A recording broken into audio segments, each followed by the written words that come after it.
तो आज से हम मार्वल की एक बिल्कुल ही नई कॉमिक स्टोरी को स्टार्ट करने वाले हैं और इस कॉमिक सीरीज का नाम है कॉस्मिक किंग थॉर, जो कि पब्लिश हुई थी साल 2020 के अंदर। मार्वल कॉमिक्स के अंदर कॉस्मिक किंग थॉर हमारे थंडर गॉड थॉर का एक बहुत ही पावरफुल फॉर्म है। इतना ज्यादा पावरफुल फॉर्म कि अगर ruin king Thor, old king Thor और फीनिक्स किंग थॉर को छोड़ दिया जाए तो फिर ये कॉस्मिक किंग थॉर ही थॉर का सबसे पावरफुल वर्जन है। ये है म्योनिर, थंडर गॉड थॉर का ऑलमाइटी हैमर, जो कि अभी नाइल रियाम से होते हुए सीधा एसगार्ड की तरफ बढ़ रहा है। म्योनिर ये सब थॉर के इशारे पर कर रहा है, क्योंकि थॉर अब ऑल फादर ओडिन के जाने के बाद एसगार्ड का नया किंग है और वो अपने हैमर के जरिए सभी रियाम्स को यह संदेश दे रहा है कि वो अब सभी रियाम्स का ऑल फादर है और इसीलिए उसके राज में हर तरफ सिर्फ शांति होनी चाहिए। इसके बाद म्योनिर सभी रियासतों से होता हुआ सीधा एसगार्ड के अंदर थॉर के हाथों में पहुंच जाता है, जहां पर थॉर म्योनिर को अपने हाथों में पकड़कर अपनी वाइफ लेडी सिफ से कहता है, तुमने देखा सिफ, मेरे पूरे साम्राज्य में हर तरफ शांति है और मैं इस शांति को हमेशा ऐसे ही बरकरार रखूंगा।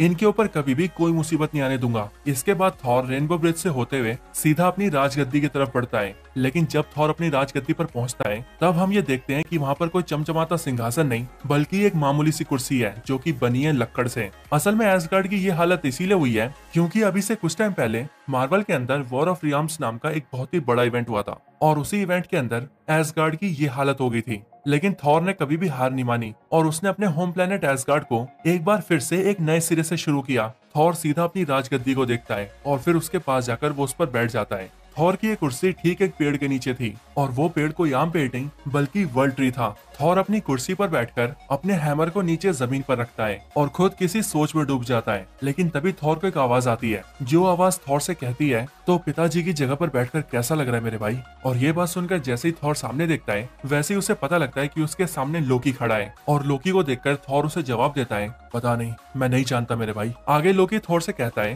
तुम अब एसगार्ड के नए राजा हो थॉर और आज के दिन एसगार्ड की पूरी प्रजा तुम्हारे मुंह से तुम्हारा पहला स्पीच सुनेगी। इसके बाद थॉर अपने थ्रोन से खड़ा होकर सामने की तरफ बढ़ता है और वहां से चलकर सीधा अपने महल के छत पर आ जाता है, जहां पर आने के बाद हम ये देखते हैं कि थॉर के सामने नीचे एसगार्ड की सारी प्रजा होती है और ऊपर थॉर के बगल में उसके दो रेवेंस होते हैं, ठीक वैसे रेवेंस जैसे रेवेंस ओडिन के पास थे। एसगार्ड की पूरी प्रजा आज के दिन अपने नए राजा को सुनना चाहती थी, लेकिन एसगार्ड का नया राजा थॉर राजा बनने के बाद भी मानो जैसे वो खुश ही नहीं था। थॉर सोच रहा था कि वो अपने पिता जैसा नहीं है। उसके पिता ओडिन एक महान राजा थे, 9 रियासतों के ऑल फादर थे और मैं ओडिन का बेटा अपने पिता जितना महान नहीं हूँ, इसीलिए शायद मैं राजा बनने लायक भी नहीं हूँ। इसके बाद थॉर अपनी प्रजा से बात करना शुरू करता है, लेकिन थॉर के मुंह से कोई शब्द निकल पाता कि उससे पहले ही एसगार्ड के अंदर एक बहुत बड़ा धमाका होता है और सभी को एक ऐसी आवाज आती है कि मानो उनके कान के बगल में कोई बम फट गया हो। और फिर इसके अगले पल हम ये देखते हैं कि प्लैनेट्स को खाकर अपनी भूख मिटाने वाला गैलेक्टस आसमान से आकर सीधा एसगार्ड की जमीन पर आ गिरा है। गैलेक्टस बिल्कुल थॉर के सामने ही आकर गिरा था और गैलेक्टस के गिरने से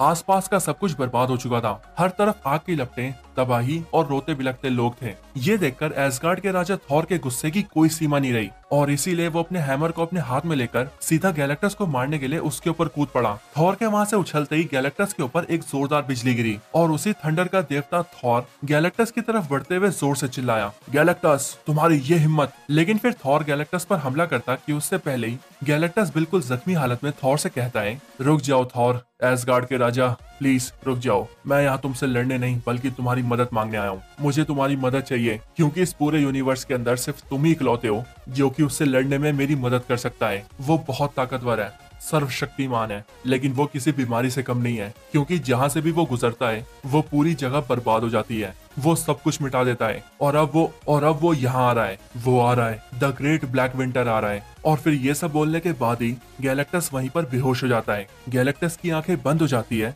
और वो वहीं पर बेहोश हो जाता है। इस बड़े हादसे की वजह से एसगार्ड के अंदर कई लोग मर चुके थे और इसीलिए बचे हुए लोग अपने राजा को मदद के लिए बुला रहे थे। लेकिन थॉर, जो कि गैलेक्टस के सामने था, वो गैलेक्टस की बातें सुनने के बाद से ही एक गहरी सोच में था। उसे ना तो और कुछ दिखाई दे रहा था और ना ही किसी की आवाज सुनाई दे रही थी। देखते ही देखते एसगार्ड के ऊपर हर तरफ काले बादल छा जाते हैं और वहाँ पर कड़कती बिजली के साथ जोरदार बारिश होने लगती है और वो बारिश कई हफ्तों तक होती रहती है। इसके बाद हम सभी थॉर को देखते हैं, जो कि एक मीटिंग टेबल के ऊपर गैलेक्टस के सारे हेराल्ड्स को बुलाकर उनके साथ मीटिंग कर रहा होता है। ये सारे गैलेक्टस के हेराल्ड्स थे, बिल्कुल ही सिल्वर सर्फर की तरह। यहाँ पर थॉर इन सबके सामने चिल्लाता है और अपने एक हाथ को टेबल पर पटकते हुए उन सभी से पूछता है, आखिर है कौन ये ब्लैक विंटर? बताओ कौन है वो जिसका डर मैंने गैलेक्टस की आंखों में देखा था। लेकिन फिर इसके अगले ही पल सिल्वर सर्फर एक दीवार से आर पार होकर उस कमरे के अंदर आता है और थॉर को ये जवाब देता है, ये अंत है थॉर, हमारा अंत, हम सब का अंत। इसके आगे सिल्वर सर्फर सभी से कहता है, तुम सब गैलेक्टस के बारे में क्या जानते हो,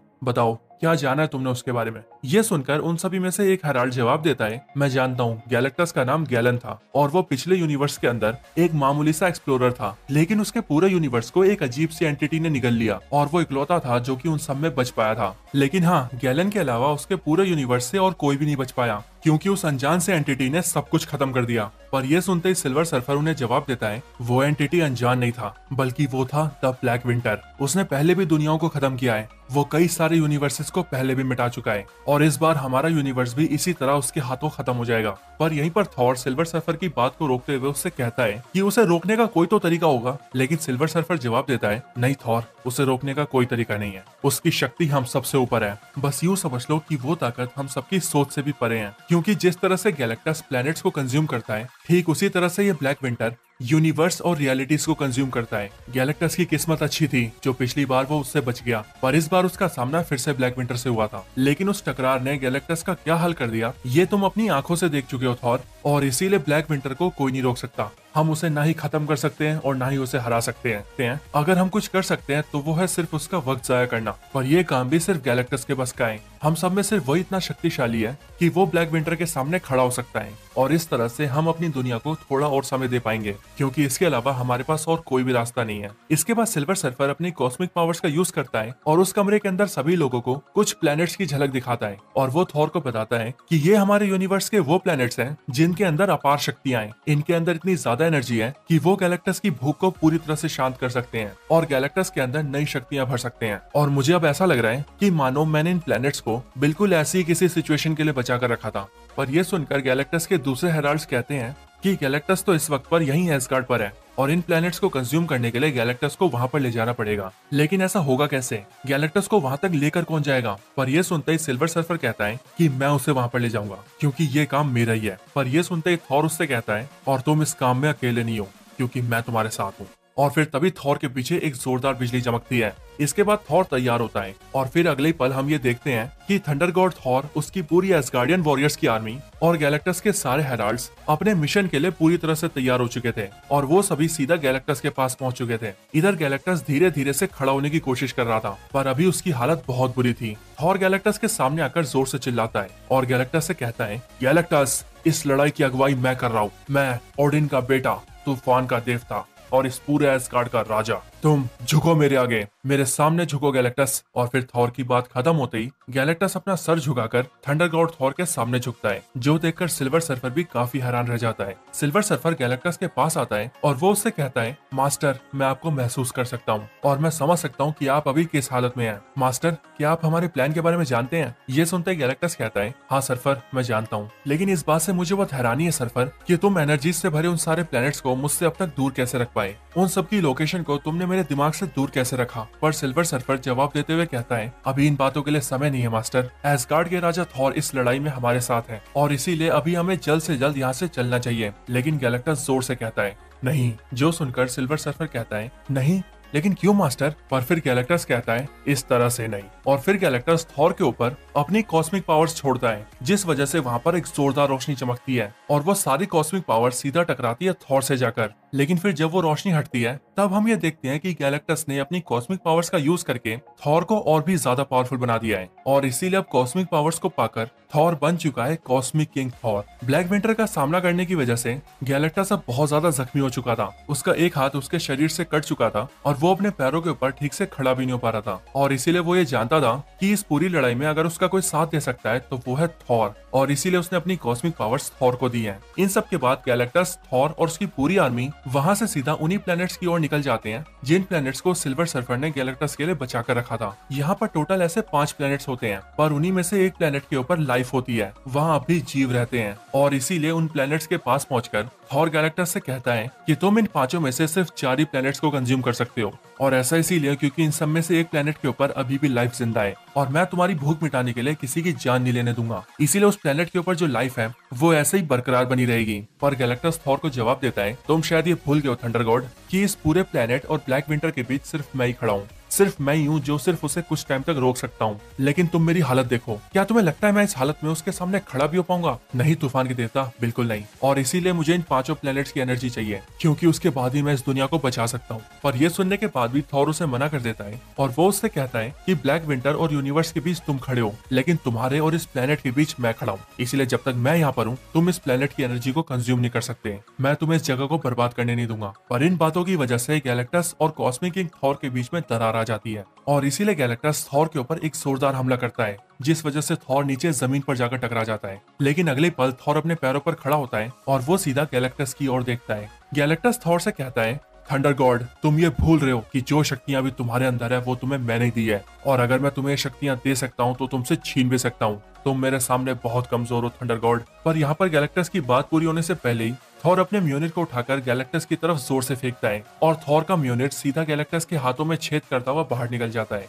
और गैलेक्टस को जख्मी कर देता है। और फिर देखते ही देखते म्योनिट इसी तरह से गैलेक्टस के और भी बॉडी पार्ट्स के ऊपर हमला करता है।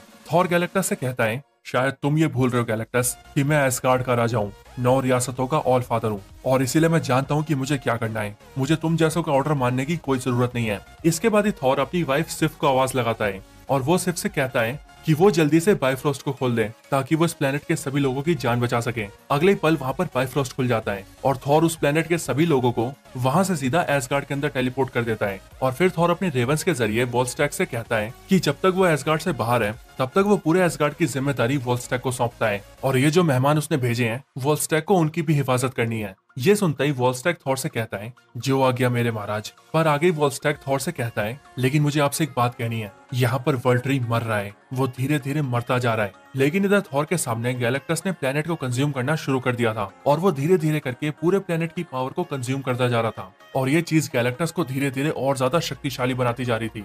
देखते ही देखते गैलेक्टस उस पूरे प्लेनेट की एनर्जी को कंज्यूम कर लेता है और फिर इसके बाद ही वो उस पूरे प्लेनेट को ब्लास्ट करके उड़ा देता है। पर ये देखकर थॉर जोर से चिल्लाता है और वो कहता है, गैलेक्टस नहीं, मैंने तुम्हें मना किया था, तुमने मुझसे वादा किया था कि तुम इस प्लेनेट की सिर्फ एनर्जी को कंज्यूम करोगे, इस प्लेनेट को बर्बाद नहीं करोगे। देखो तुमने सब बर्बाद कर दिया है, अब इस प्लेनेट के लोग कहाँ जाएंगे, कहाँ रहेंगे वो सब। पर ये सब सुनकर गैलेक्टस थॉर से कहता है, मुझे इन सब से कोई फर्क नहीं पड़ता, मुझे और ज्यादा ताकत चाहिए, मैं अब और भी ज्यादा प्लैनेट्स को कंज्यूम करूंगा, और अगर तुम मेरे रास्ते में आए तो तुम भी मरोगे। और फिर ये बोलते गैलेक्टस थॉर के ऊपर हमला करने के लिए अपने हाथ को सामने लाता है। लेकिन फिर तभी गैलेक्टस के ऊपर एक जोरदार हमला होता है और वो हमला इतना पावरफुल होता है कि उस हमले से गैलेक्टस भी काफी जख्मी हो जाता है। और फिर तभी हम देखते हैं कि वो अटैक और किसी ने नहीं, बीटा रे बिल गैलेक्टस से लड़ने के लिए उसके सामने आ जाता है। पर तभी थॉर बीटा रे बिल के सामने खड़ा हो जाता है और वो बीटा रे बिल को रुकने के लिए कहता है। थॉर ये बात जानता था कि ब्लैक विंटर को रोक पाना उनमें से किसी के भी बस की बात नहीं है, पर उन सब में से गैलेक्टस ही ऐसा पावरफुल बीइंग है जो कि ब्लैक विंटर को कुछ टाइम के लिए रोक सकता है, और इसीलिए थॉर किसी भी हालत में गैलेक्टस को बचा कर रहेगा। लेकिन अपने सामने थॉर को देखकर बीटा रे बिल उससे कहता है, थॉर मेरे भाई प्लीज मेरे रास्ते से हट जाओ। पर यह सुनकर थॉर कहता है, बिल मेरे भाई मुझे माफ करना, लेकिन गैलेक्टस तक पहुंचने से पहले तुम्हें मेरा सामना करना होगा। पर तभी बीटा रे बिल थॉर से कहता है, इस गैलेक्टस ने मेरे सारे लोगों को मार दिया, इसने मेरी दुनिया मिटा दी, और आज ये तुम्हें भी अपना गुलाम बना रहा है मेरे भाई थॉर, मैं इसे नहीं छोड़ूंगा, इसीलिए मेरे रास्ते से हट जाओ थॉर। पर थॉर कहता है, ऐसा नहीं होगा बिल, जिस पर बीटा रे बिल को गुस्सा आता है और वो अपना स्टॉर्म ब्रेकर थॉर के ऊपर फेंकता है। अब यहीं पर मैं आप सभी को बता दूं कि मार्वल सिनेमैटिक यूनिवर्स के अंदर स्टॉर्म ब्रेकर थॉर का वेपन है, जो कि वो एवेंजर्स इन्फिनिटी वॉर मूवी के अंदर नेडरविलियर के बोने ई-ट्री से बनवाता है। लेकिन अगर हम बात करें मार्वल कॉमिक्स की, तो कॉमिक्स के अंदर स्टॉर्म ब्रेकर बीटा रे बिल का वेपन है, जो कि उसे तब मिलता है जब वो ऑल फादर ओडिन के सामने अपने आप को म्योनिर के लिए वर्दी साबित कर देता है और थॉर से बैटल करके उसे लड़ाई में हरा देता है। क्योंकि उसके बाद ओडिन अपनी मैजिकल पावर से इस स्टॉर्म ब्रेकर वेपन को क्रिएट करते हैं और फिर वो उसे बीटा रे बिल को सौंप देते हैं। बीटा रे बिल जैसे ही स्टॉर्म ब्रेकर से थॉर के ऊपर हमला करता है, वैसे ही स्टॉर्म ब्रेकर बिल्कुल तेजी से थॉर की तरफ बढ़ता है। लेकिन फिर तभी अचानक से स्टॉर्म ब्रेकर बीच हवा में ही रुक जाता है और फिर वो अपने एक इशारे से ही स्टॉर्म ब्रेकर के साथ साथ बीटा रे बिल को भी पास के प्लेनेट में दे मारता है। थॉर का वो अटैक इतना पावरफुल था कि उस वजह से बीटा रे बिल उस प्लेनेट से इतनी जोर से टकराया कि उस प्लेनेट के चारों तरफ आग लग गई और हर तरफ तबाही मच गई। लेकिन इतने पावरफुल अटैक के बाद भी बीटा रे बिल एक बार फिर से उठ के खड़ा हो जाता है और अपने वेपन स्टॉर्म ब्रेकर को अपने हाथों में ले लेता है।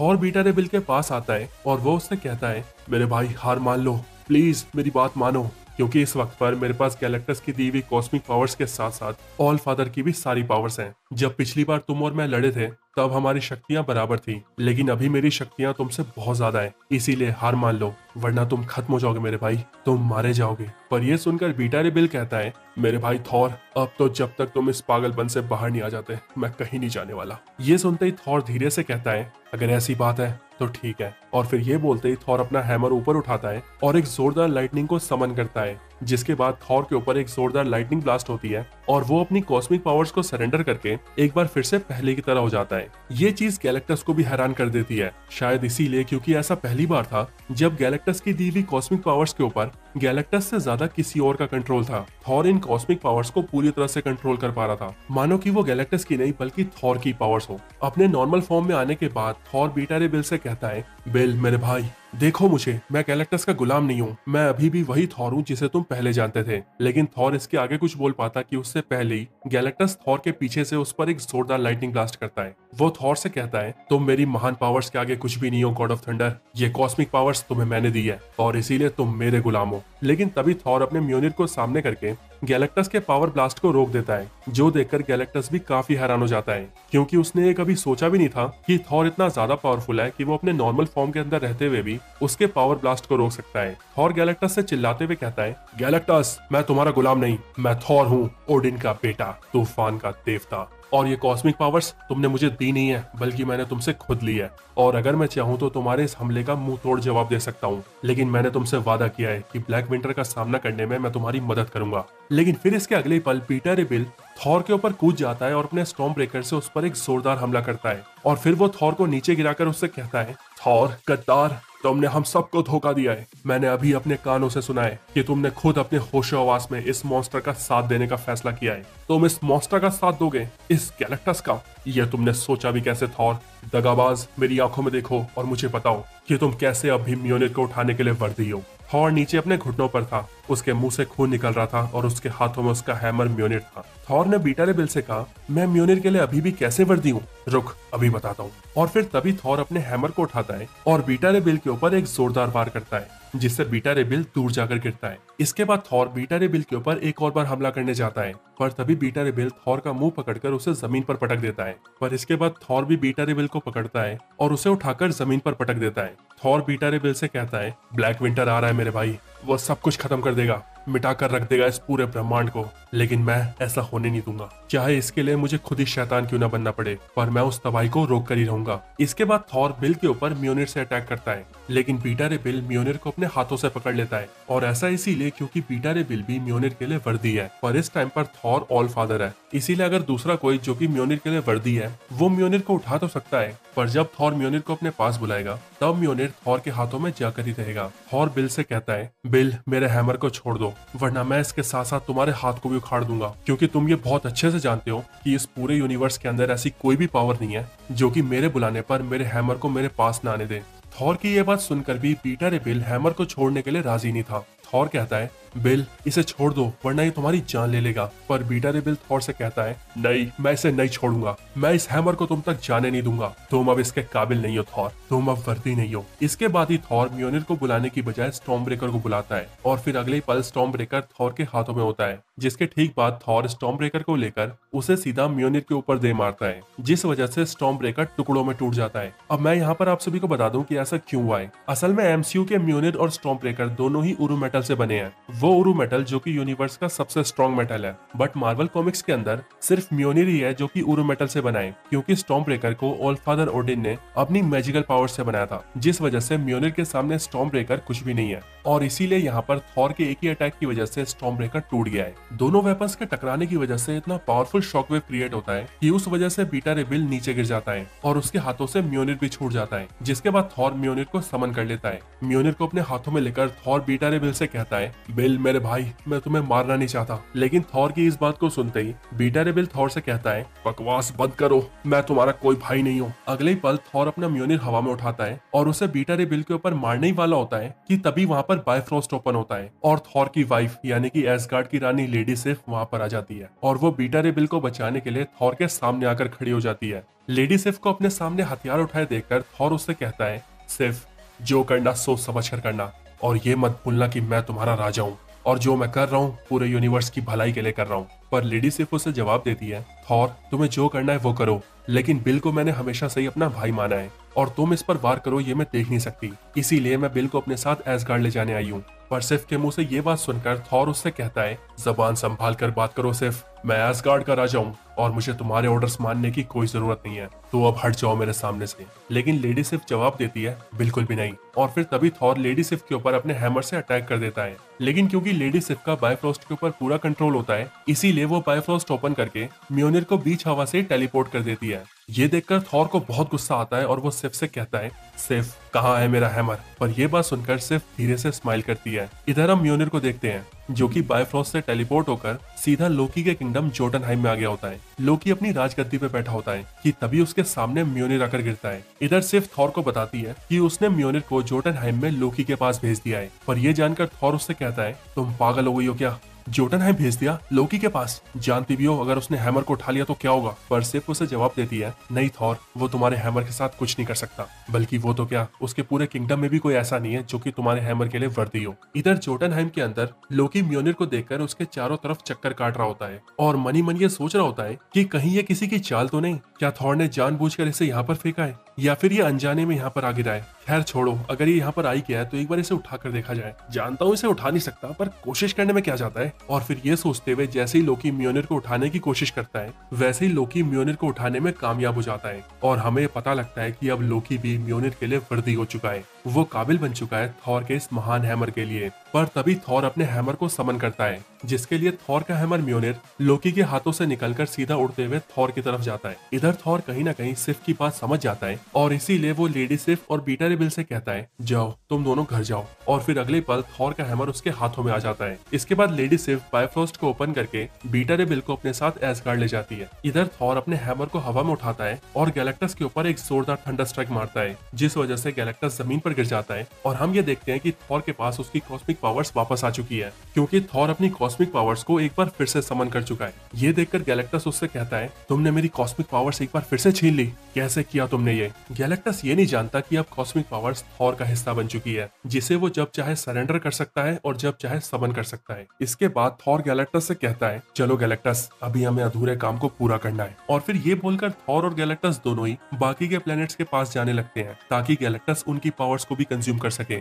इसके बाद थॉर और गैलेक्टस बारी बारी करके दूसरे, तीसरे और चौथे प्लैनेट्स के ऊपर जाते हैं और वहां पहुंचने के बाद गैलेक्टस उन तीनों प्लैनेट्स की एनर्जी को कंज्यूम कर लेता है। और फिर बारी आती है पांचवें प्लैनेट की, जिस प्लैनेट का नाम होता है क्रायो। इस प्लैनेट पर आने के बाद थॉर इस प्लैनेट के लोगों से बात करता है और उन सभी को कुछ वक्त के लिए एसगार्ड में रहने के लिए कहता है, ठीक उसी तरह से जिस तरह से थॉर पिछले 4 प्लैनेट्स के लोगों को एसगार्ड पहुंचा चुका था। थॉर उन सबसे बातचीत कर ही रहा होता है कि तभी ताकत के नशे में चूर गैलेक्टस उस प्लैनेट की एनर्जी को कंज्यूम करना स्टार्ट कर देता है, जिस वजह से प्लैनेट के अंदर भारी तबाही होने लगती है। ये देखकर थॉर को बहुत गुस्सा आता है और वो चिल्लाते हुए गैलेक्टस से कहता है, गैलेक्टस, मैंने अभी तुम्हें इसकी परमिशन नहीं दी है, इस प्लैनेट पर अभी भी लोग हैं और मुझे उन्हें पहले एसगार्ड पहुंचाना होगा। पर गैलेक्टस थॉर को जवाब देता है, मुझे तुम्हारी परमिशन की कोई जरूरत नहीं है तूफान के देवता, अब यहाँ पर तुम्हारा काम पूरा होता है थॉर, और मुझे अब जल्द से जल्द इस प्लेनेट की एनर्जी को कंज्यूम करना होगा, क्योंकि अब वो आ चुका है, ब्लैक विंटर आ चुका है। और फिर तभी हम देखते हैं कि गैलेक्टस बिल्कुल सही कह रहा था, ब्लैक विंटर यानी कि वो पावरफुल कॉस्मिक एंटिटी सचमुच वहां पर आ चुकी थी। वो जहां से भी गुजर रहा था वो सब कुछ बर्बाद करता हुआ जा रहा था और अब वो धीरे धीरे गैलेक्टस की ओर आ रहा था और वहां उसके आने की वजह से उस प्लेनेट के सारे लोग और वो पूरा प्लेनेट धूल बनने लगा था, वहां पर सब कुछ खत्म हो रहा था। ये सब देखकर थॉर अपनी आंखों के ऊपर पट्टी बांध लेता है और ऐसा इसीलिए क्योंकि थॉर ये जानता था कि अगर कोई बीइंग ब्लैक विंटर को देख भी ले तो उसे देखने भर से ही वो फ्रीज हो सकता है और ऐसा कुछ थॉर के साथ ना हो, इसीलिए वो अपनी आंखें बंद करके उस पर पट्टी बांध लेता है और फिर वो अपने हैमर को उठाकर एक जोरदार लाइटनिंग ब्लास्ट करता है, इतना पावरफुल लाइटनिंग ब्लास्ट कि उस ब्लास्ट की वजह से ब्लैक विंटर भी खत्म होने लगता है। थॉर का लाइटनिंग ब्लास्ट सच में इतना ज्यादा पावरफुल था कि अगर थॉर इसका इस्तेमाल ब्लैक विंटर की बजाय किसी प्लेनेट के ऊपर करता तो उससे वो पूरा प्लेनेट धूल में मिल जाता। थॉर ब्लैक विंटर के ऊपर और भी हमले करता है ताकि किसी भी तरह से वो ब्लैक विंटर को रोक सके और गैलेक्टस उस प्लेनेट की एनर्जी को कंज्यूम कर सके। थॉर उस प्लेनेट के लोगों को देखता है और वो उनसे कहता है मुझे माफ कर देना, पर अब मेरे पास और कोई रास्ता नहीं है। और फिर ये बोलते ही थॉर वहां से उड़ जाता है और ब्लैक विंटर के ऊपर और ज्यादा हमले करने लगता है। थॉर की आंखों से आंसू निकल रहे थे क्योंकि आज उसकी आंखों के सामने कई मासूम लोग मारे गए, लेकिन थॉर चाहकर भी उनमें से किसी को बचा नहीं पाया। और ये सब कुछ हुआ उस ब्लैक विंटर की वजह से, वो पावरफुल कॉस्मिक एंटिटी जो आज सब कुछ खत्म कर देगा। गैलेक्टस थॉर से कहता है इस मदद के लिए शुक्रिया तूफान के देवता, पर अगर अभी तुम जिंदा रहना चाहते हो तो तुम्हें मेरे साथ ही रहना होगा। गैलेक्टस और थॉर ब्लैक विंटर के सामने खड़े थे, पर उस पावरफुल एंटिटी के सामने वो दोनों एक चींटी से बढ़कर कुछ भी नहीं थे। तो लड़ाई अब शुरू हो चुकी थी। ब्लैक विंटर उस पूरे प्लेनेट के साथ साथ आसपास की सारी जगह को भी डिस्ट्रॉय करना स्टार्ट कर चुका था, लेकिन गैलेक्टस और थॉर ने मिलकर ब्लैक विंटर के ऊपर हमला करना स्टार्ट कर दिया था। गैलेक्टस अपनी पूरी ताकत से ब्लैक विंटर को रोके हुए था, जबकि वहीं थंडर गॉड थॉर अपनी सारी लाइटनिंग पावर्स का यूज करके ब्लैक विंटर के ऊपर लाइटनिंग ब्लास्ट कर रहा था। इस लड़ाई में थॉर के हमलों को देखकर ब्लैक विंटर का ध्यान थॉर के ऊपर जाता है और वो थॉर से कहता है थॉर तूफान के देवता, एसगार्ड के राजा, कमाल का लड़ते हो। पर ब्लैक विंटर की ये बातें सुनते ही गैलेक्टस चिल्लाते हुए थॉर से कहता है थॉर इसकी बातें मत सुनना, बस लड़ते रहो, इसे पीछे धकेलना है हमें। लेकिन गैलेक्टस की बात सुनते ही ब्लैक विंटर उससे कहता है ओह गैलन, शांत हो जाओ, चिंता क्यों करते हो, मैं भी तुम्हारे पास भी आऊंगा, लेकिन तुम्हारा ये छोटा सा दोस्त मुझे काफी परेशान कर रहा है, पहले इसे ठिकाने तो लगा दूं, फिर मैं तुम्हारे पास भी आता हूँ। और फिर तभी ब्लैक विंटर थॉर के ऊपर एक जोरदार अटैक करता है, एक पावरफुल कॉस्मिक अटैक। ये अटैक इतना ज्यादा पावरफुल था कि इसे रोक पाना थॉर के लिए भी बहुत मुश्किल हो गया। इसके बाद ब्लैक विंटर गैलेक्टस को जकड़ना शुरू कर देता है और धीरे धीरे करके उसकी पूरी बॉडी को जकड़ लेता है, जिस वजह से गैलेक्टस जोर जोर से चिल्लाता है। और फिर गैलेक्टस के बाद धीरे धीरे ब्लैक विंटर अपना अगला निशाना थॉर को बनाता है। इसके बाद ब्लैक विंटर सब कुछ को अपने अंदर समा लेता है। थॉर अब उस काले अंधेरे के अंदर खो चुका था। थॉर को कुछ भी दिखाई नहीं दे रहा था, अगर कुछ दिख रहा था तो वो थी सिर्फ डार्कनेस। लेकिन फिर अचानक से थॉर की आंखें खुलती है और थॉर अपने आप को एक अनजान सी जगह पर देखता है। थॉर कहता है ये जगह बहुत अजीब है, कहाँ हूँ, आखिर कहाँ हूँ मैं? डरपोक ब्लैक विंटर, तुम कहाँ पर हो? सामने आओ और लड़ो मुझसे। थॉर की बातें सुनकर ब्लैक विंटर उसे जवाब देता है ओ छोटे से गॉड, लड़ाई करोगे? चलो ठीक है, लेकिन मैं तुम्हें बता दूं कि तुम मुझे हरा नहीं सकते छोटे से गॉड। थॉर कहता है अब बकवास बंद करो और मेरा सामना करो। पर थॉर के ये कहते ही उसके पीछे से उस पर एक जोरदार हमला होता है और थॉर पास के एक दीवार के पत्थर से जा टकराता है। उस अटैक की वजह से थॉर के मुंह से खून निकल रहा था, लेकिन थॉर जैसे अपने कदमों को संभालता है और पीछे मुड़ के देखता है, वैसे ही थॉर के मुंह से चीख निकलती है और वो कहता है ये नहीं हो सकता, कभी नहीं हो सकता, ये सच नहीं है। लेकिन तभी थॉर को आवाज आती है ये सच है थॉर, क्या तुम इस सच को महसूस नहीं कर सकते? और तभी हम देखते हैं कि ये बोलने वाला और कोई नहीं बल्कि थॉर का बहुत ही powerful villain god the god butcher होता है। उसे देखकर थॉर कहता है ऐसा मुमकिन नहीं हो सकता है, मैंने तुम्हें मार दिया था, तुम फिर से कैसे आ सकते हो? लेकिन कोई बात नहीं, अगर तुम आई गए हो तो आज फिर से मैं तुम्हारा अंत कर दूंगा। और ये बोलते हुए थॉर जैसे अपने पैरों पर खड़ा होता है, वैसे ही थॉर के पीछे से उस पर एक और हमला होता है और एक भाला थॉर के आर पार हो जाता है। थॉर जब पीछे देखता है तब उसे पता लगता है कि ये हमला उस पर लोकी ने किया है। पर उसे देखकर थॉर कहता है तुम मेरे भाई नहीं हो, तुम कोई और हो, एक दूसरे लोकी। थॉर उन दोनों के ऊपर हमला करने की कोशिश करता ही है कि तभी थॉर को एक बड़ा सा पंच आकर लगता है और फिर वही थॉर को अपने हाथों में उठा लेता है। और फिर थॉर देखता है कि वो भी और कोई नहीं बल्कि उसका विलन मैंगॉग है। थॉर ये देखकर भी हैरान होता है क्योंकि सालों पहले सूरज के अंदर जाने की वजह से मैंगॉग खत्म हो चुका था। थॉर को कुछ भी समझ नहीं आता कि आखिर ये सब हो क्या रहा है, लेकिन थॉर की प्रॉब्लम और ज्यादा बढ़ जाती है क्योंकि अब देखते ही देखते थॉर के सामने वो सारे विलन्स आकर खड़े हो चुके थे जिन सबसे थॉर ने अपनी लाइफ में कभी ना कभी फाइट की थी। और इन सारे विलन्स में होते हैं god the god butcher, Mangog, Surtur, Mephisto, Annihilus, doctor Doom, Enchantress और भी बहुत सारे। अगर आज थॉर की जगह पर कोई और होता तो इस नजारे को देखते ही उसकी हिम्मत टूट जाती, लेकिन थॉर सबसे अलग है, वो तूफान का देवता है। उन सारे दुश्मनों को अपने आगे खड़ा देखकर भी थॉर बिल्कुल भी नहीं डरता और वो हिम्मत और बहादुरी के साथ मिलकर अकेला ही उन सब के ऊपर हमला कर देता है। लेकिन उन सब की ताकत थॉर से कई ज्यादा थी, वो सारे एक साथ मिलकर थॉर से बहुत ज्यादा पावरफुल थे और शायद इसीलिए वो सब थॉर के ऊपर भारी पड़ रहे थे। वो सब थॉर के ऊपर बहुत हमले करते हैं, लेकिन इतने ज्यादा हमलों के बाद भी थॉर हार नहीं मानता और फिर थॉर अपने हैमर को ऊपर उठाता है और एंशिएंट गॉड्स की पावर्स को समन करता है। वो एंशिएंट गॉड की पावर जो कि लाखों सालों से थॉर के अंदर छुपी थी, लेकिन आज थॉर को अपनी उस ताकत की जरूरत थी। उस ताकत के अनलीश होते ही वहां पर एक जोरदार लाइटनिंग चमकती है और फिर थॉर के एक ही हमले के साथ वहां पर एक जोरदार धमाका होता है एक जोरदार थंडर ब्लास्ट जो कि उस हमले के साथ सब कुछ खत्म कर देता है। उस धमाके के बाद थॉर अपने आप को ब्लैक विंटर के चंगुल से बाहर देखता है। वो देखता है कि उसके साथ उसके बगल में गैलेक्टस भी है और यहाँ पर गैलेक्टस को अपने सामने देखकर थॉर गैलेक्टस से पूछता है, गैलेक्टस क्या तुम इस लड़ाई की आखिर तक मेरा साथ दोगे? और गैलेक्टस थॉर की इस बात पर हाँ कहता है। वो कहता है, तूफान के देवता मैं तुम्हारे साथ हूँ, क्योंकि मुझे इस ब्लैक विंटर को यहाँ से दूर भगाना है। इसके बाद थॉर ब्लैक विंटर को चैलेंज करता है और वो ब्लैक विंटर से कहता है, ब्लैक विंटर क्या इतना ही दम है तुम्हारे अंदर? चलो दिखाओ हमें तुम क्या कर सकते हो, चलो आओ। थॉर के बोलते ही ब्लैक विंटर जो कि देखने में एक काले धुएं की तरह है, वो अब एक शेप ले रहा था, वो अब एक डेफिनेट फॉर्म में आ रहा था। और फिर देखते ही देखते ब्लैक विंटर बिल्कुल थॉर की तरह फॉर्म ले लेता है और बनता है डार्क थॉर। ब्लैक विंटर के इस फॉर्म को देखकर गैलेक्टस थॉर से कहता है, थॉर चलो जल्दी, इसे रोकना है हमें। लेकिन तभी ब्लैक विंटर कहता है, ओह गैलन इतनी भी जल्दी क्या है, पहले तुम थॉर को सच क्यों नहीं बता देते? तुम इसे बताते क्यों नहीं हो कि क्यों तुम्हारे पूरे यूनिवर्स में से सिर्फ तुम ही जिंदा बच पाए? इसे बताओ भी गैलन। पर ये सब सुनकर थॉर उससे कहता है, बस बहुत हुआ, बहुत सुन ली हमने तुम्हारी, मुझे अब तुम्हारी कोई बकवास नहीं सुननी और अब तुम मेरी बात सुनोगे। मैं जानता हूँ ब्लैक विंटर कि तुम यहाँ पर हमारे यूनिवर्स को बर्बाद करने आए हो, लेकिन मैं ऐसा बिल्कुल भी होने नहीं दूंगा। मेरे रहते तुम्हारा इरादा कभी पूरा नहीं होगा, इसीलिए तुम्हारी भलाई इसी में है कि तुम यहाँ से लौट जाओ ब्लैक विंटर, यहाँ से वापस लौट जाओ। पर थॉर की ये बातें सुनकर ब्लैक विंटर गैलेक्टस से कहता है, ओह गैलन क्या तुमने थॉर को ये सब बताया है? ओ तूफान के देवता थॉर, मैं यहाँ पर तुम्हारे यूनिवर्स को कंज्यूम करने नहीं आया। ये सुनते ही थॉर ब्लैक विंटर से कहता है, तो तुम यहाँ पर क्यों आए हो? पर थॉर के मुंह से ये सुनते ही गैलेक्टस उससे कहता है, थॉर इसकी बातों पर ध्यान मत दो, मत सुनो इसकी कोई बात, ये तुमसे झूठ बोल रहा है थॉर। लेकिन ब्लैक विंटर आगे थॉर को बताता है, थॉर मैं यहाँ पर सिर्फ इसीलिए आया हूँ क्योंकि मुझे वो चीज लेनी है जो कि मेरी है, मुझे वो चाहिए। और फिर ये बोलते ही ब्लैक विंटर गैलेक्टस की तरफ इशारा करता है। वो कहता है, मुझे ये चाहिए गैलन, या यूं कहें गैलेक्टस, मेरा हेराल्ड जिसे मैंने पिछली बार जिंदा छोड़ दिया था। ब्लैक विंटर के मुंह से ये बातें सुनकर थॉर हैरान रह जाता है और वो सोचता है, क्या ब्लैक विंटर यहाँ पर हमारे यूनिवर्स को खत्म करने नहीं आया था? क्या उसे ये सब बर्बाद नहीं करना? वो इन सब के लिए नहीं बल्कि गैलेक्टस के लिए आया था। गैलेक्टस क्या वो सच में उसका गुलाम है? क्या गैलेक्टस जैसे पावरफुल बीइंग का भी कोई मालिक हो सकता है? क्या ब्लैक विंटर जो कह रहा है वो सच है? पर अब वो वक्त आ चुका था जब थॉर अब सब कुछ समझ चुका था। थॉर को ये समझ आ गया था कि ब्लैक विंटर की बात सच है, इसीलिए झूठ उसने नहीं बल्कि गैलेक्टस ने बोला है। गैलेक्टस ने अब तक सिर्फ उसका इस्तेमाल किया है। और फिर ये सब सोचते हुए थॉर अपना सर नीचे झुका लेता है। लेकिन फिर तभी हर तरफ अंधेरा छा जाता है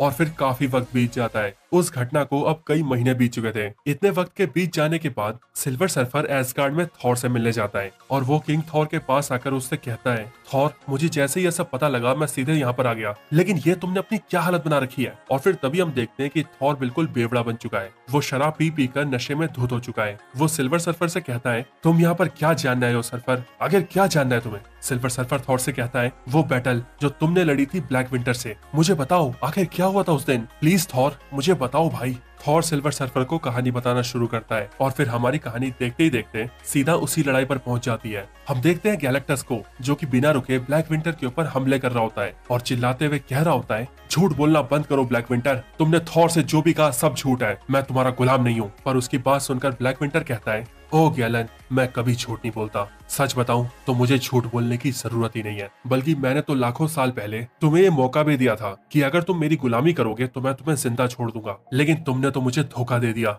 तुम मुझे धोखा देकर भाग गए और देखो तुम्हें ढूंढने में मुझे लाखों साल लग गए, लेकिन आखिरकार मैंने तुम्हें ढूंढ ही लिया गैलन। पर अब मुझे ऐसा लगता है मैंने तुम्हें महान शक्तियां दी थी गैलन, सोचा तुम इसके काबिल बन सकते हो और जीवन भर मेरी गुलामी कर सकते हो, लेकिन नहीं, अब मैं तुमसे ये शक्तियां वापस छीन लूंगा। और फिर ये बोलने के बाद ही ब्लैक विंटर गैलेक्टस को पास के प्लेनेट पे दे मारता है। गैलेक्टस को देखकर थॉर धीरे से उसके पास आता है और थॉर को देखते ही गैलेक्टस कहता है, थॉर जल्दी करो, हमें किसी भी हालत में ब्लैक विंटर को रोकना ही होगा। और फिर ये बोलकर गैलेक्टस अपनी जगह के ऊपर खड़ा होने लगता है, लेकिन तभी थॉर गैलेक्टस के ऊपर एक जोरदार लाइटनिंग ब्लास्ट करता है और वो गैलेक्टस से कहता है, वहीं रहो, हिलना मत गैलेक्टस। थॉर अब बहुत ज्यादा गुस्से में था क्योंकि अब थॉर जान चुका था कि गैलेक्टस ने उसका इस्तेमाल किया है। गैलेक्टस को भी गुस्सा आता है और वो थॉर से कहता है, तुम्हारी ये हिम्मत तूफान के देवता, तुमने मुझ पर वार किया। और फिर ये बोलने के बाद गैलेक्टस भी थॉर के ऊपर पावर ब्लास्ट करता है और इसके रिस्पॉन्स में थॉर भी गैलेक्टस के ऊपर थंडर ब्लास्ट करता है और फिर उन दोनों के बीच एक बहुत ही खतरनाक फाइट स्टार्ट हो जाती है। लेकिन फिर थॉर एक बहुत ही पावरफुल लाइटनिंग ब्लास्ट गैलेक्टस के ऊपर मारता है और ऐसा करने के लिए थॉर ने गैलेक्टस की सारी पावर्स को अब्सॉर्ब करके उसे गैलेक्टस के अगेंस्ट ही यूज किया था। इस हमले के बाद गैलेक्टस बहुत ज्यादा कमजोर पड़ चुका था। गैलेक्टस थॉर के ऊपर एक और बार हमला करने की कोशिश करता है, पर इस बार वो कुछ भी नहीं कर पाता क्योंकि उसे पता लगता है कि उसकी सारी पावर्स अब थॉर अब्सॉर्ब कर चुका है, यानी गैलेक्टस की सारी पावर्स अब थॉर के अंदर है। इसके ठीक बाद ही थॉर गैलेक्टस के ऊपर एक और जोरदार थंडर ब्लास्ट करता है, इतना पावरफुल थंडर ब्लास्ट कि उस ब्लास्ट की वजह से गैलेक्टस खत्म हो जाता है, यानी कि गैलेक्टस की मौत हो जाती है। लेकिन मरने से पहले गैलेक्टस थॉर से कहता है, तुम्हें अंदाजा भी नहीं है थॉर, ये तुमने क्या कर दिया है। ऊपर से ब्लैक विंटर ये सब कुछ देख रहा होता है और गैलेक्टस के मरने के बाद वो थॉर से कहता है, तुम्हारा शुक्रिया तूफान के देवता, पर अब तुम पीछे हटो क्योंकि अब मैं गैलेक्टस को अपने साथ ले जा रहा हूँ। पर ब्लैक विंटर की बात सुनकर थॉर उससे कहता है, नहीं ब्लैक विंटर, तुम यहाँ से कुछ भी नहीं ले जाओगे। पर ब्लैक विंटर कहता है, मेरा और इम्तिहान मत लो थॉर, हट जाओ मेरे रास्ते से, वरना आज तुम्हारा पूरा यूनिवर्स खत्म हो जाएगा क्योंकि मैं वो लेकर रहूंगा जो मेरा है। लेकिन थॉर अपने म्योनिर को हवा में उठाता है और फिर देखते ही देखते आसपास हर तरफ थंडर चमकने लगती है। थॉर सारी लाइटनिंग पावर्स को एक साथ इकट्ठा करता है और फिर वो एक जोरदार हमला करता है और उस एक ही हमले में सब कुछ खत्म हो जाता है। सब कुछ यानी कि ब्लैक विंटर भी। थॉर ब्लैक विंटर को खत्म कर चुका था। आज थॉर ने वो कर दिया था जो कि आज से पहले कोई भी गॉड नहीं कर पाया था, लेकिन थॉर ने आखिरकार वो कर दिखाया था। उसने ब्लैक विंटर को मिटा दिया था, लेकिन थॉर अब भी अपने पैरों पर खड़ा था। उसने गैलेक्टस की अब्सॉर्ब की हुई सारी पावर्स को इकट्ठा करके उसे अपनी लाइटनिंग ब्लास्ट के साथ मिलाकर एक जोरदार अटैक किया था और उसी अटैक से उसने सब कुछ खत्म कर दिया, मिटाकर रख दिया ब्लैक विंटर को। पर तभी थॉर देखता है कि ब्लैक विंटर का एक छोटा सा हिस्सा जो कि देखने में एक छोटे से फूल की तरह था, वो अब भी जिंदा है और वो थॉर के पास आकर थॉर से कहता है, तो आज आखिर तुमने मुझे मार ही दिया थॉर, तुमने खत्म कर दिया मुझे, लेकिन क्या तुम ये नहीं जानना चाहोगे कि तुम्हारा खात्मा कैसे होगा। और फिर इसके बाद ही ब्लैक विंटर का वो हिस्सा थॉर के हाथों में आता है और फिर वो थॉर को एक ऐसी झलक दिखाता है जो कि थॉर की जिंदगी का अब तक का सबसे डार्क नजारा था। थॉर की आंखें पूरी तरह से काली हो जाती हैं और वो अकेला ही इस पूरे मंजर को देखता है, लेकिन थॉर के अलावा ये मंजर और किसी को भी नहीं पता और कोई भी नहीं जानता कि थॉर ने क्या देखा है। इसके बाद हम एसगार्ड के अंदर थॉर और सिल्वर सर्फर को देखते हैं, जहाँ पर सिल्वर सर्फर किंग थॉर से कहता है, तो बताओ थॉर, क्या देखा था तुमने, आखिर ब्लैक विंटर ने तुम्हें क्या दिखाया। थॉर जवाब देता है, मैंने देखा डार्कनेस को, एक ऐसा नजारा जो कि कभी पूरा नहीं होना चाहिए। और फिर तभी हमें दिखाया जाता है थॉर का वो नजारा जिसमें हम ये देखते हैं कि थैनोस के हाथों में थॉर का हैमर है और उसके हैमर में सारे इन्फिनिटी स्टोन्स लगे हुए हैं और उसी थैनोस के पीछे सारे सुपर हीरोज खड़े हैं, पर वो सारे सुपर हीरोज ज़ॉम्बी बन चुके हैं और थैनोस उन सारे ज़ॉम्बी सुपर हीरोज को लेकर अपने मिशन में आगे बढ़ रहा था। अपनी लाइफ में इतना कुछ देखने के बाद थॉर अब काफी परेशान हो चुका था, पर थॉर की परेशानी और तब बढ़ जाती है जब उसका सबसे स्पेशल वेपन यानी कि म्योनिर थॉर के कंट्रोल से बाहर होने लगता है। थॉर ये नोटिस कर रहा था कि अब म्योनिर उसके लिए धीरे धीरे भारी होता जा रहा था और इसीलिए आज भी थॉर अपनी पूरी ताकत लगाकर म्योनिर को उठाने की कोशिश कर रहा था। थॉर को यह देखकर कुछ भी समझ नहीं आता और इसीलिए वो चिल्लाते हुए म्योनिर से कहता है, म्योनिर, तुम मेरे साथ ऐसा क्यों कर रहे हो, बताओ आखिर हुआ क्या है तुम्हें। लेकिन थॉर की बातें खत्म होते ही म्योनिर सीधा थॉर के ऊपर ही अटैक कर देता है, जिस वजह से थॉर नीचे गिर जाता है। म्योनिर थॉर की छाती पर बैठ जाता है, जिस वजह से थॉर अपनी जगह से हिल भी नहीं पाता। पर तभी ये तोड़फोड़ की आवाजें सुनकर वहाँ पर लोकी आता है और वो थॉर से पूछता है कि आखिर वो ये सब कर क्या रहा है, जिस पर थॉर उसे बताता है कि अब उसका हैमर उससे उठता नहीं है, वो उसकी बात ही नहीं मानता है। पर यह सुनकर लोकी हैमर को उठाने की कोशिश करता है और वो बिना एफर्ट लगाए एक ही हाथ से उसके हैमर को उठा लेता है। ये देखकर थॉर काफी हैरान होता है, लेकिन फिर वो लोकी के हाथ से अपना हैमर ले लेता है और एसगार्ड से सीधा निकल जाता है अर्थ की ओर। इधर दूसरी तरफ अर्थ प्लेनेट के ऊपर कई सारे अजीब से रोबोटिक मॉन्स्टर्स शहर के ऊपर हमला कर देते हैं और सारे सुपर हीरोज उन सारे मॉन्स्टर्स को रोक रहे होते हैं। इसी लड़ाई के अंदर Captain America, Iron Man, Black Panther, She Hulk, Ghost Rider और ब्लेड जैसे बहुत से सुपर हीरोज होते हैं। वो सभी इन मॉन्स्टर से लड़ी रहे होते हैं कि तभी वहाँ पर थॉर आता है और वहाँ पर आते ही थॉर कहता है, स्टीव, मुझे तुमसे बात करनी है। लेकिन कैप्टन अमेरिका और बाकी के हीरोज कहते हैं, दिखता नहीं, अभी हम बिजी हैं। जो सुनते ही थॉर अपनी लाइटनिंग को समन करता है और एक ही बार में उन सारे मॉन्स्टर्स को ढेर कर देता है। इसके बाद कैप्टन थॉर को थैंक्स कहते हैं और आयरन मैन थॉर को शाबाशी देने के लिए उसके कंधे पर हाथ रखता है, पर जैसे ही वो उसके कंधे को टच करता है वैसे ही आयरन मैन के हाथ के ऊपर एक जोरदार बिजली आकर गिरती है। ये देखकर आयरन मैन थॉर से पूछता है, यार ये क्या है। पर थॉर आयरन मैन को जवाब देता है, अभी मेरे पास इसके लिए वक्त नहीं है, सॉरी टोनी। पर कैप्टन ये देखकर कहते हैं, थॉर, ये चीज बिल्कुल ठीक नहीं है, हम सब तुम्हारे दोस्त हैं और तुम्हारा ये बर्ताव बिल्कुल भी ठीक नहीं है। पर कैप्टन इसके आगे कुछ बोल पाते कि उससे पहले ही थॉर कहता है, स्टीव बचाओ अपने आप को, मैं ये करना नहीं चाहता, प्लीज रोको। नहीं म्योनिर रुक जाओ प्लीज। और फिर तभी म्योनिर कैप्टन के ऊपर जोरदार हिट करता है, लेकिन कैप्टन अमेरिका सही टाइम पर अपनी शील्ड को सामने ले आते हैं और म्योनिर के अटैक को रोक देते हैं। कैप्टन थॉर से पूछते हैं, थॉर तुमने मुझ पर हमला किया? पर थॉर कैप्टन को समझाता है कि वो उसने नहीं बल्कि म्योनिर ने किया है और ये सारे काम म्योनिर अपनी मर्जी से कर रहा है।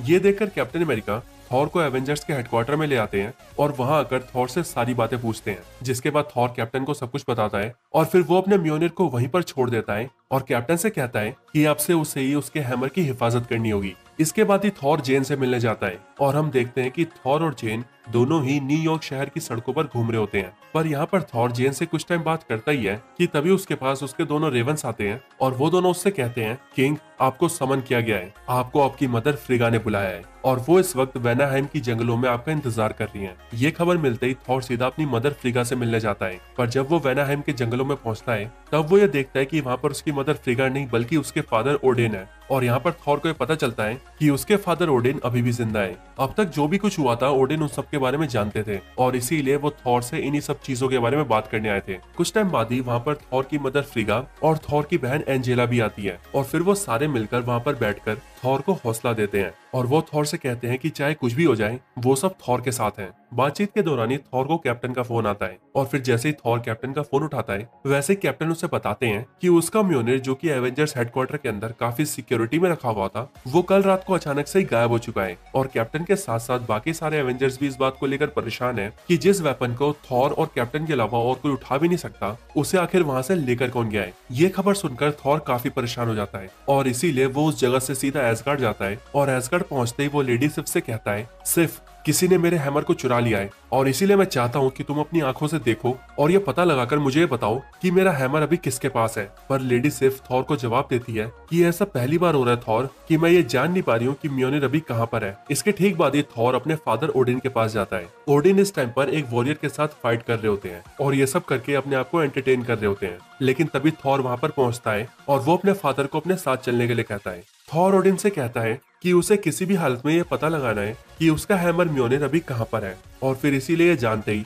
ओडिन थॉर को लेकर सीधा नेडाविलर जाते हैं। नेडाविलर पहुंचने के बाद ओडिन और थॉर नेडाविलर के बोनो के पास जाते हैं, पर रास्ते में ही थॉर ओडिन से पूछता है कि आखिर वो लोग नेडाविलर क्यों आए हैं, जिस पर ओडिन थॉर को बताते हैं कि म्योनिर को नेडाविलर के बोनो ने क्रिएट किया है और ये बोने जिस भी वेपन को क्रिएट करते हैं ये उन्हें बड़ी आसानी से ट्रेस कर सकते हैं। इनके अंदर ऐसी कमाल की ताकत है, तो चलो हम इनकी मदद लेंगे। पर जैसे ही ओडिन और थॉर नेडाविलर के बोनो के पास पहुंचते हैं वैसे ही वो लोग देखते हैं कि वहाँ के सारे बोने मर चुके हैं और किसी ने उस पूरी जगह को डिस्ट्रॉय कर दिया है। ये सब देखकर थॉर को कुछ भी समझ नहीं आता, पर थॉर के फादर ओडिन उसे बताते हैं कि जिसके पास भी अभी तुम्हारा म्योनिर है ये सब उसी ने किया है, उसने इस पूरी जगह को बर्बाद कर दिया है। ओडिन और थॉर आपस में बात कर ही रहे होते हैं कि तभी वो दोनों देखते हैं कि वो दोनों वहाँ से टेलीपोर्ट हो चुके हैं और वो अब सीधा पहुंच चुके हैं जोटनहाइम के अंदर।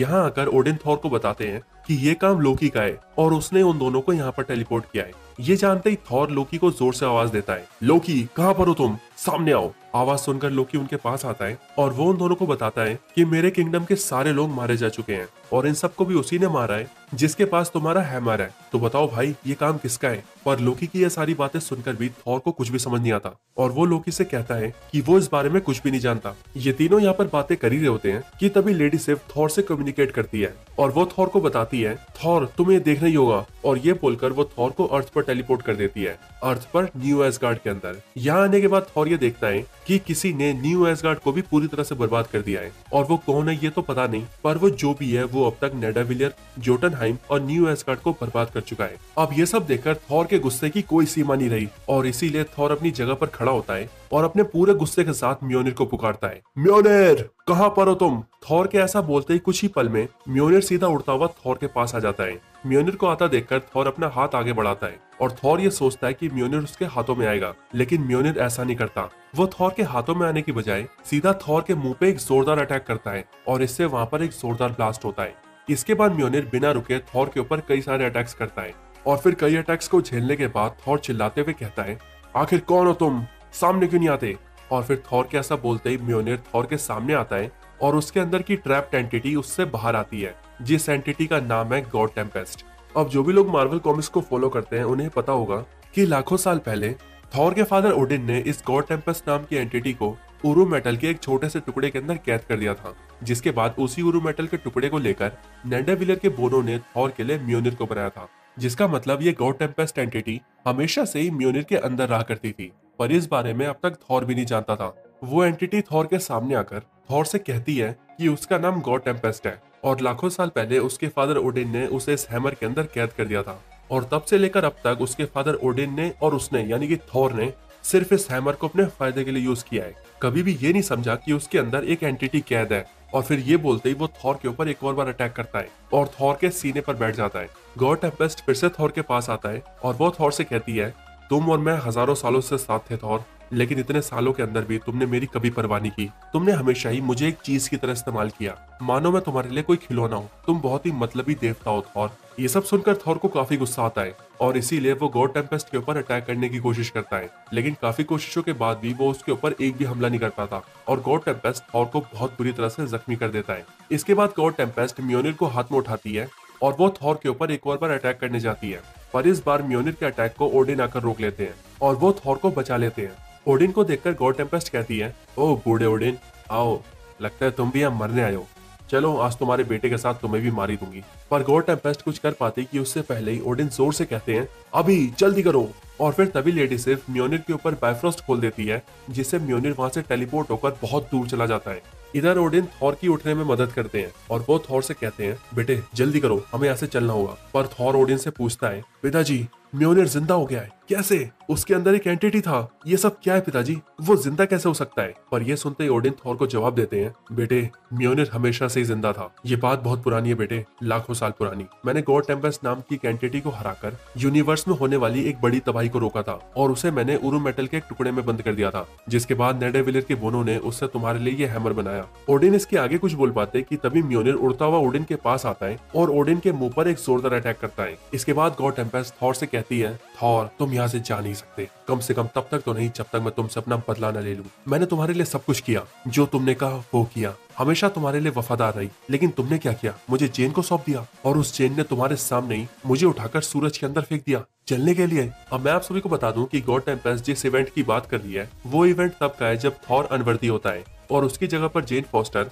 थॉर के म्योनिर को उठाकर माइटी थॉर बन जाती है, क्योंकि उसी टाइम के ऊपर एसगार्ड के ऊपर मैंगोग हमला कर देता है, जिसके रिस्पॉन्स में माइटी थॉर मैंगोग से फाइट करती है और मैंगोग को एसगार्ड की डिवाइन चेन से बांधकर उस चेन को म्योनिर में लपेट देती है और फिर वो म्योनिर को सन के अंदर फेंक देती है, जिसकी वजह से म्योनिर मैंगोग को लेकर सीधा सन के अंदर चला जाता है। यहाँ पर गॉड टेम्पेस्ट थॉर से आगे कहती है, उस सन के अंदर फेंके जाने के बाद मेरे साथ सिर्फ मैंगोग था और वहाँ पर हम सालों तक जलते रहे, लेकिन सालों तक एक साथ जलने के बाद हमने फैसला किया कि अब हमें एक हो जाना चाहिए और इसीलिए मैंगोग की सोल मेरे साथ मर्ज हो गई और तब से मैंगोग की स्पिरिट मेरे अंदर है। ये सुनते ही थॉर ये समझ जाता है कि गॉड टेम्पेस्ट ऐसा इसीलिए बिहेव कर रही है क्योंकि मैंगोग की सोल ने इसके साथ मर्ज होने के बाद इसे अपनी तरह करप्ट कर दिया है। और आप सभी को तो ये पता ही होगा कि मैंगोग के अंदर ओडिन और थॉर के लिए कितना ज्यादा गुस्सा था और वो इन दोनों का बहुत ही बड़ा दुश्मन था और इसीलिए मैंगोग की वो दुश्मनी की भावना इस टाइम पर गॉड टेम्पेस्ट के अंदर है। इसके बाद ही गॉड टेम्पेस्ट थॉर के ऊपर अटैक करने जाती है, लेकिन तभी हम देखते हैं कि वहाँ पर थॉर के बहुत सारे दोस्त आ जाते हैं और उन्हें वहाँ पर लेडी सिर्फ बायफ्रोस्ट के जरिए लाई होती है। यहाँ पर थॉर की मदद करने के लिए Avengers, X Men, Fantastic Four, Inhumans और तो और थॉर का दोस्त पीटर एबिल भी आता है। पर उन सबको वहाँ देखकर थॉर चिल्लाते हुए सबसे कहता है, नहीं मेरे दोस्तों, तुम सब इससे नहीं जीत सकते, ये बहुत शक्तिशाली है। पर वो सब थॉर से कहते हैं, फिक्र मत करो थॉर, हम अपनी आखिरी सांस तक तुम्हारी मदद करेंगे। लेकिन ये सारे सुपर हीरोज जैसे ही गॉड टेम्पेस्ट के ऊपर अटैक करने जाते हैं, वैसे ही गॉड टेम्पेस्ट म्योनिर के एक ही अटैक से इन सबको दूर फेंक देता है। ये सब देखकर थॉर को बहुत गुस्सा आता है और इसीलिए वो गुस्से में खड़ा होता है और अपनी लाइटनिंग को समन करता है, जिसके बाद वहाँ पर पत्थरों का एक बहुत बड़ा बवंडर क्रिएट होता है और थॉर उस बवंडर को सीधा गॉड टेम्पेस्ट के ऊपर मारता है, जिस वजह से गॉड टेम्पेस्ट म्योनिर के साथ ही वहाँ नीचे दब जाता है। इसके बाद थॉर ओडिन को देखता है और वो ओडिन के पास जाकर उससे कहता है, पिताजी आपको जल्दी से जल्दी यहाँ से निकल जाना चाहिए। लेकिन ओडिन उससे कहते हैं, नहीं थॉर, मैं यहाँ से कहीं नहीं जाऊंगा, क्योंकि अभी जो भी हो रहा है वो सब मेरी वजह से हो रहा है। ये शैतान जो आज तुम्हारे खिलाफ है उसे कभी न कभी मैंने ही बनाया था। इसके आगे ओडिन थॉर से कहता है, मेरे बेटे अब से तुम एसगार्ड के राजा हो और इसीलिए तुम ही 9 रियाम्स के ऑल फादर भी हो, लेकिन अब भी तुम्हारे अंदर वो ताकत नहीं है जो ताकत एक ऑल फादर को सर्वशक्तिशाली बनाती है और वो ताकत तब तक तुम्हारे पास नहीं पहुंच सकती जब तक मैं जिंदा हूँ। और फिर ये बोलने के बाद ओडिन अपने आप का सेक्रीफाइस कर देते हैं और जाते जाते वो थॉर से कहते हैं, मेरे बेटे थॉर, अब मेरे बाद मेरा ओडिन फोर्स तुम्हारा है। और फिर ये बोलते ही ओडिन मर जाते हैं और उनकी सबसे बड़ी शक्ति यानी कि ओडिन फोर्स अब थॉर के अंदर आ जाती है और वहां पर एक जोरदार लाइटनिंग चमकती है। और फिर जैसे ही वो रोशनी हटती है वैसे ही हम ये देखते हैं कि थॉर अब ओडिन फोर्स का मालिक बन चुका है और उसकी बॉडी के ऊपर एक गोल्डन कलर का आर्मर आ चुका है और उसके हाथों में एक पावरफुल तलवार भी है। और फिर अपनी नई शक्तियों के साथ थॉर अपनी जगह के ऊपर खड़ा होता है और गॉड टेम्पेस्ट के ऊपर अटैक करने के लिए निकल जाता है। थॉर अपनी पूरी ताकत के साथ अपनी तलवार को लेकर सीधा गॉड टेम्पेस्ट के ऊपर मारता है, लेकिन जैसे उसकी तलवार गॉड टेम्पेस्ट से टकराती है वैसी वो तलवार पूरी तरह से टूट जाती है। ये देखते ही थॉर सीधा लेडी सिफ से कम्युनिकेट करता है और वो सिफ से कहता है, सिफ मुझे वो तलवार चाहिए, वो तलवार जो तुम्हारे हाथ में है, जल्दी करो। और फिर ये बोलते ही लेडी सिफ बायफ्रोस्ट को समन करके वो तलवार सीधा थॉर को भेज देती है और फिर अगले पल वो तलवार थॉर के हाथों में होती है। इसके बाद ही गॉड टेम्पेस्ट और थॉर के बीच एक और बार फाइट स्टार्ट होती है, पर कुछ टाइम लड़ने के बाद जैसे ही गॉड टेम्पेस्ट म्योनिर को लेकर थॉर के ऊपर अटैक करने जाता है वैसे ही थॉर उसके हाथों में रखे म्योनिर को पकड़ लेता है और उसके हाथों से म्योनिर को छीनकर म्योनिर को सीधा जमीन पर जोर से पटकता है, इतनी जोर से कि उसके इम्पैक्ट की वजह से म्योनिर के टुकड़े हो जाते हैं और थॉर का अब तक का सबसे प्यारा वेपन उसकी आंखों के सामने चकनाचूर होकर टूट जाता है। पर इसी के साथ गॉड टेम्पेस्ट का भी खात्मा होता है। इसके बाद ही थॉर की आंखों के सामने भी अंधेरा छा जाता है और वो अपनी जगह पर ही बेहोश हो जाता है। और फिर जब थॉर की आंखें खुलती है तो वो ये देखता है कि वो इस टाइम पर एसगार्ड में है और उसके सामने उसकी मदर फ्रीगा और उसकी बहन एंजेला है। वो दोनों थॉर को बताते हैं कि वो जीत चुका है, पर थॉर उन सबसे कहता है कि उसे पिताजी के जाने का बहुत दुख है। पर थॉर की फैमिली उससे कहती है कि ओडिन के जाने का दुख उन सबको भी है। इसके बाद थॉर की बहन एंजेला उसे अपने साथ वेपन्स के रूम में चलने के लिए कहती है और फिर जैसे ही थॉर वहां पहुंचता है वैसे ही वो ये देखता है कि उसके सामने उसका हैमर रखा है जिसे एंजेला ने अपने मैजिक से जोड़ दिया है। थॉर अपने हैमर को देखता है और वो एंजेला से कहता है, वाह क्या बात है, कमाल कर दिया, लेकिन मैं जानता हूँ कि अब ये किसी आम हैमर से ज्यादा कुछ भी नहीं है। पर आगे थॉर कहता है, लेकिन तुमने जो भी किया उसके लिए बहुत बहुत शुक्रिया। और फिर ये बोलते ही जैसे थॉर पीछे मुड़ता है वैसे ही वो ये देखता है कि एंजेला वहाँ से गायब हो चुकी है। इसके बाद थॉर वहीं पर अपने घुटनों पर बैठ जाता है और अपने फादर ओडिन से प्रेयर करता है और वो उनसे कहता है, पिताजी मैं जानता हूँ कि आप मुझे सुन सकते हैं और मैं ये भी जानता हूँ कि आप अभी जहाँ पर भी हैं आप वहाँ पर बहुत खुश होंगे, लेकिन मैं आपके बिना कुछ भी नहीं हूँ पिताजी। मैं अब पूरी तरह से टूट चुका हूँ, मुझे अब कोई रास्ता नहीं दिख रहा है, प्लीज अब आप मुझे रास्ता दिखाइए। और फिर तभी हम देखते हैं कि थॉर को एक आवाज आती है जो आवाज थॉर से कहती है, तुम एक राजा हो थॉर, एसगार्ड के राजा, तुम अपनी आंखें खोलो और एक राजा की तरह राज करो। और फिर ये सुनकर जैसे ही थॉर अपने सामने देखता है वैसे ही उसे पता लगता है कि वो आवाज म्योनिर के अंदर से आई है और ऐसा इसीलिए क्योंकि ओडिन की सोल अब से म्योनिर के अंदर है और म्योनिर के अंदर रहते हुए ओडिन हमेशा अब अपने बेटे थॉर की मदद करेंगे। और इसी के साथ ये पूरी स्टोरी भी यहीं पर खत्म होती है। तो दोस्तों यही थी cosmic king Thor comic series की कंप्लीट स्टोरी। आपको ये स्टोरी कैसी लगी आप मुझे कमेंट्स में जरूर बताएं। तो बस आज की इस वीडियो में इतना ही, इस वीडियो को यहीं पर एंड करते हैं। मैं जानता हूं कि ब्लैक विंटर के मरने के बाद की स्टोरी ज्यादा इंटरेस्टिंग नहीं है, पर आपको इस सीरीज के अंदर जो भी अच्छी बात या बुरी बात लगी हो ये आप मुझे कमेंट्स के अंदर जरूर बताना। इसके साथ ही अगर आपको ऐसी और भी कमाल की कॉमिक सीरीज देखनी है तो इसे लाइक करें, चैनल को सब्सक्राइब नहीं किया तो भी कभी सब्सक्राइब करें, वीडियो को शेयर करना चाहते हैं तो इसे अपने दोस्तों के साथ शेयर भी जरूर करें और आप सभी इसी तरह से हंसते और मुस्कुराते रहें। बाकी मैं आप सबसे मिलता हूँ ऐसे किसी और बेहतरीन वीडियो में, तब तक के लिए बाय।